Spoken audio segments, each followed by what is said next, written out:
Okay, so today I wanted to talk about a common challenge that we all face at some point in our lives or another, and it's when you have the perfect routine, but you run into setbacks. I mean, you can't have the perfect routine all the time. You're gonna run into some problems at some point or another. Like for example, let's say you have the perfect gym routine, you're going to the gym like 5 times a week, you're training a perfect split, and your diet's great too, but you have those setbacks. Maybe you slept in one day and you didn't have time to go to the gym before going to work, or I don't know, somebody's birthday party and you ate cake. They're really minor in the grand scheme of things, but nonetheless, they are little setbacks. And yeah, I'll admit, I'm kind of running into that right now too. And I don't know if you saw my upload history, but I only made one video this week. I mean, I'm usually uploading like every second day.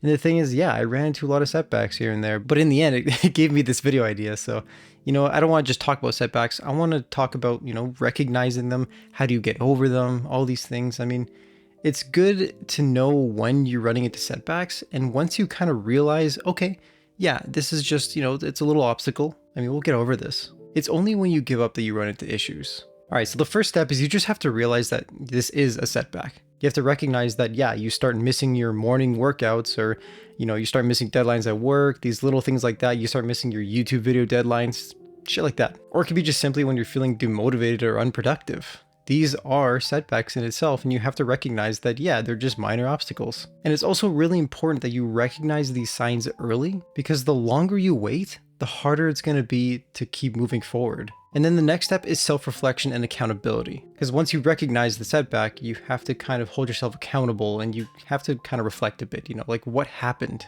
You got to ask yourself questions like, what was the cause of this deviation? Or, what could I have done differently to avoid this? This is really important because when you take this introspective approach to your problems, then you can be better prepared next time that you run into them. For me, I got really busy, and yeah, I could have easily done a little bit more work here and there to pump out even 2 or 3 videos. And yeah, maybe you're not going to be running at 100% all the time. I mean, nobody can do that. But once you learn what went wrong, then you can learn from your mistakes and just make a better decision moving forward. This is all really important in being better. And a trap that you just gotta watch out for is self-doubt and negative talk.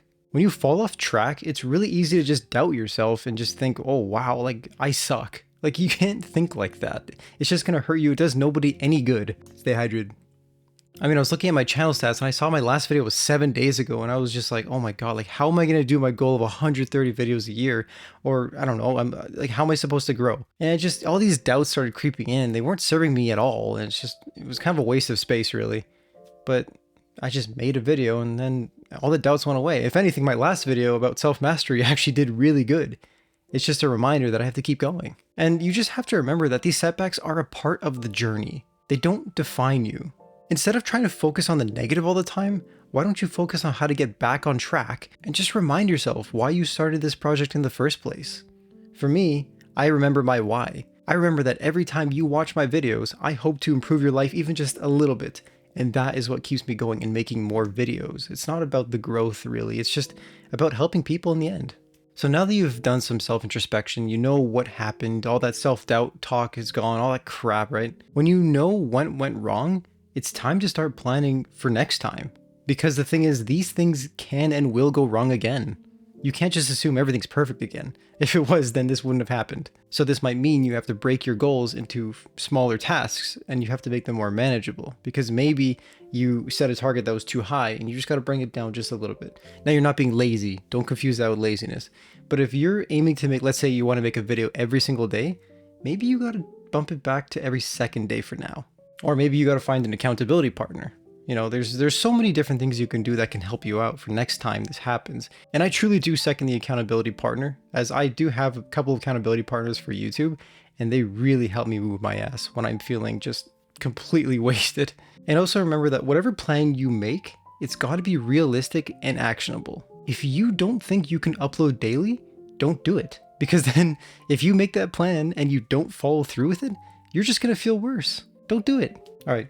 So instead of trying to overhaul your entire routine all at once, try and make some small and achievable changes instead. This is similar to what I just said, where instead of making videos every day, dial it back to every second day, or just you get the idea. Now let's even go back to that previous example of going to the gym, perfect gym routine 5 days a week, is that if you fall off the wagon, just maybe you need to do 10 minutes a day and then slowly build it up again. Because sometimes you can't just dive straight into it again, especially if you took a lot of time off and you took a big break. Or maybe you're trying to meditate again. You're at like 20 minutes and now you've completely fallen off. That's fine. Start off with 5 minutes again, ramp it back up. Like for me, I was uploading every second day, but I found it's not entirely sustainable with how busy work is right now for me. So maybe I'll just have to dial it back to 2 to 3 videos a week, and that's fine. At least I won't burn out. It's all about building momentum really, and once you get that ball rolling, then things just become easier. You have to remember that when you first started your routine a long time ago, you weren't diving into it head on. You had to ramp up, and that's okay if you gotta do it again. Okay, so now that you got that ball rolling and you got yourself, back on track, then you have to remember to reward yourself for these small wins here and there. When you do a good habit, maybe you give yourself a little reward, but don't reward yourself with another setback. What I mean by this is when you do a sick-ass workout and you feel great, don't reward yourself with a pizza. That's just gonna make you go backwards. Maybe reward yourself with a nice massage instead. Get those muscles loose, recover faster, and hit a sick-ass workout next time. The pizza is a setback, the massage is gonna propel you towards your goal. If you don't give yourself these small rewards here and there, you're just gonna feel nothing when you hit these goals. And the thing is, you need a little bit of, guidance in the right direction. And if it means that you get a massage every time you do 10 workouts, then yeah, by all means do it. As long as these rewards don't go against your goals. That's all that matters. Self-compassion and self-care are just so important when it comes to your goals, because in the end, you're doing this for yourself. And self-compassion is crucial when you face a setback and you have to get back on track. You gotta remember to be kind and gentle to yourself. I mean, yeah, it's good to push yourself, but don't beat yourself up over setbacks that weren't really your problem, or maybe you just didn't see it coming. Instead, you focus on what you learned, what you can learn from this, and move forward. When you know how to do better, then you do better. I don't know really how else to say it. Also, when you prioritize self-care, self-compassion, everything, gratitude, then it makes your mental health better. When your mental health is in a good place, it keeps you focused, it keeps you sharp, and it just keeps you motivated and better equipped to handle these setbacks when they come in the future, because they will keep coming. All of this just comes back to mental health in the end. And when you beat yourself up, you're mad at yourself because you screwed up your goals, whatever it may be, it just makes your mental health worse. And when your mental health is worse, you can't do anything because your mental health is tied to everything. Do you want to know why every time I talk about goals or productivity, it always comes back to mental health? It's because it's that important. If you can't do work, it's probably your mental health. I cannot stress this enough, but when you have bad mental health, it's really hard to move forward. The way you handle these setbacks is just really that important. It can lead you down one path of being a complete success, or you could just ruin your mental health from a setback. You have to choose which way you're gonna go. And finally, it's just crucial to keep that ultimate goal in mind when you run into these setbacks. Whether it's improving your health, your career, your relationships, your business, whatever it may be, you gotta keep this bigger picture in mind when you move forward. It'll help you stay motivated and focused when you run into these inevitable setbacks. Like myself, for example. I remember why I make these videos. I make these videos to help people like you.